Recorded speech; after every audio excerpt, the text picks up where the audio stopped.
We're very resource rich, but I was waiting excitedly to hear that last part which should inspire us, because we are energy poor. And for me, that is a contradiction. How can you be so resource rich and yet energy poor? Every single local oil company is still playing the export game. It's the easiest to do, it's the fastest to do, but it's the least contributor to local energy security. Africa is relying on Nigeria to get it right. If Nigeria gets it right, Africa will get it right. Ladies and gentlemen, I'm pleased to welcome you once again. There is energy insecurity as well. And next to food is energy. All right? Where there is energy insecurity, every other thing falls apart.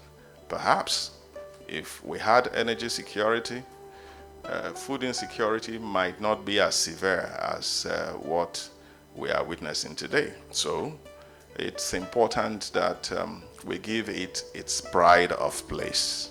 We've created platforms like this that we use to push issues that are important to corporate Nigeria. There are items that we need to discuss and advance discussions around, and we don't have to use the government platform. We have our own alternative platform, and this is one of them. And all we do is to give government an alternative viewpoint so that as they make policies, as they implement, they take corrective steps. If we individually go knock on doors at the presidency and say we have advice for you, it won't open. But when the NBCC convenes, like we've done this morning, and we put forward a few ideas encapsulated in a communique, if we push it, they listen. And that's the way we've done it all those years. Tomorrow belongs to those people who prepare for it today. In our journey towards energy security, we are faced with numerous challenges, ranging from infrastructure, constraint to the need of technological innovation, and even regulatory support. However, these challenges also present opportunities for us to forge stronger collaboration, adopt groundbreaking solutions, and champion policies that will fortify the energy sector. As Nigerian LNG, we recognize that energy is not just a commodity, but a crucial driver of economic growth and national development. How do we ensure energy security for Nigeria? And I think the starting point, I use the word energy mix, is whether deliberately or by design or by accident, we have an energy mix today. So the question is, what is that energy mix today? And then looking at it, is that energy mix, will that take us to where we want to be?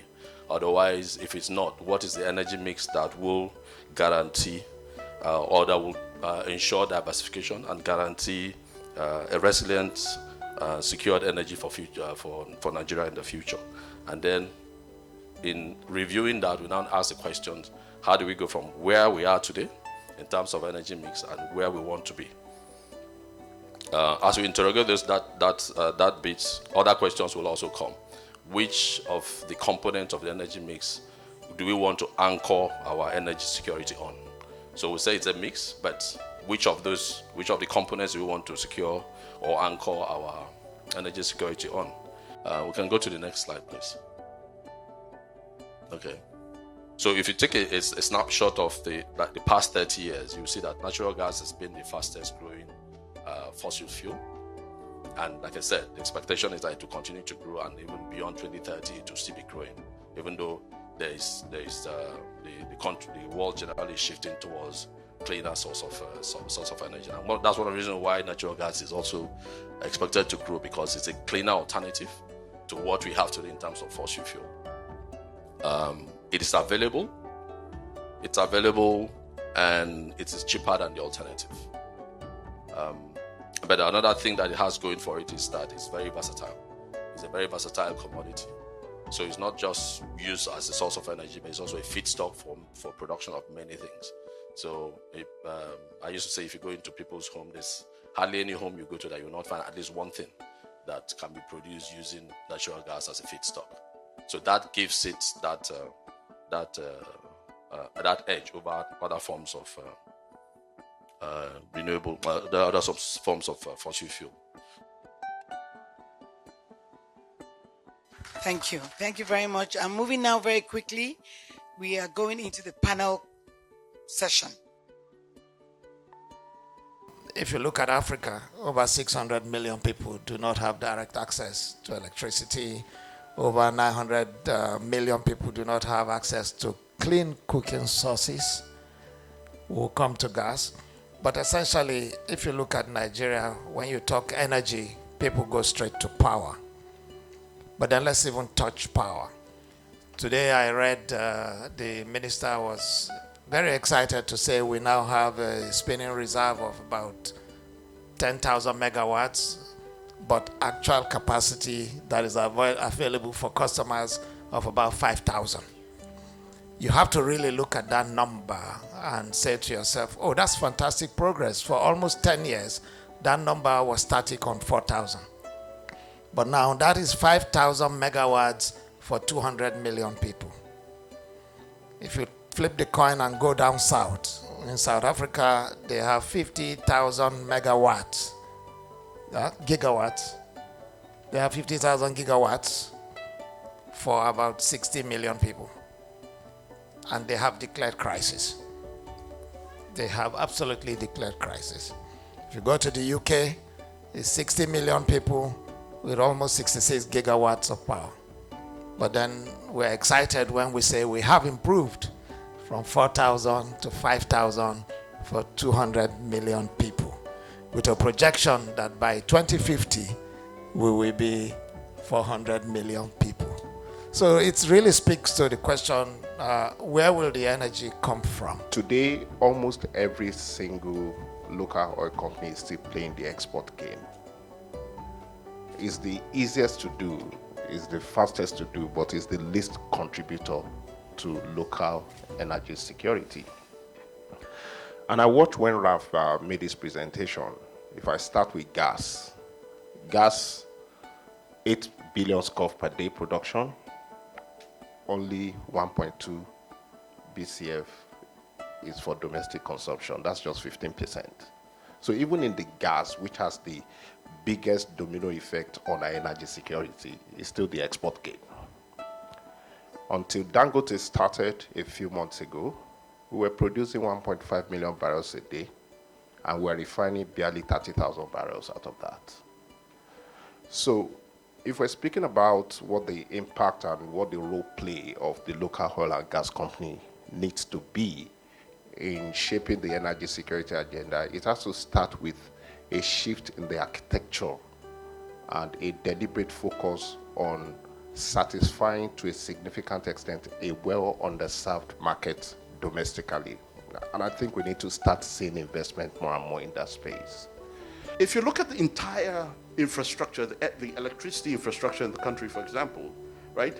The planning is slower than the growth rate and expansion of settlements.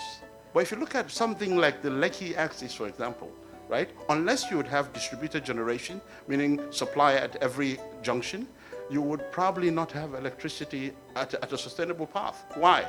Because during the daytime, the commercial side of Lekki would receive, but very little. At night, everybody receives. So who is supplying this power? Will this party now be selling 30% in the day and 70% at night? No. So we might need to reconfigure the system properly, introduce strategies that would allow renewable go on the grid, because today the renewables are not going on the grid.